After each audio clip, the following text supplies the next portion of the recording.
আসসালামু আলাইকুম।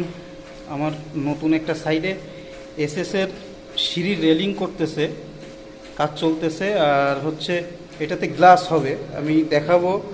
এই যে কাজ চলতেছে, এই যে ফাঁকা জায়গাটা, এই যে ফাঁকা জায়গা, এখানে গ্লাস হবে। গ্লাসের জন্য হুক লাগাচ্ছে। এই যে মূলত থাই এসএসের কাজগুলো হয় কি, অনেক রকম মারপ্যাচ থাকে। হ্যাঁ, একই মালামাল দেখতে একই রকম, কিন্তু মালামালের ভিতর 1 নম্বর 2 নম্বর পাওয়া যায়। দেখা যাচ্ছে অনেক সময় হয় কি, কেউ আপনার কাছে 60 টাকা দাম চাইছে একটা কাজে, আবার অন্য কেউ এসে 5 টাকায় করে দিচ্ছে। আসলে কেউ তো লাভ ছাড়া করে না, সবাই লাভ করে কাজে। তো এই যে যে যে 60 টাকা চায়, আরেকজন এসে 5 টাকায় করে, তো ওই মালামালের ভিতরে অবশ্যই সমস্যা আছে। তো এটা যাচাই বাছাই করে কাজ করবেন, অবশ্যই কাজ করবেন। আর যদি এমন কাজের দরকার হয় অবশ্যই বলবেন।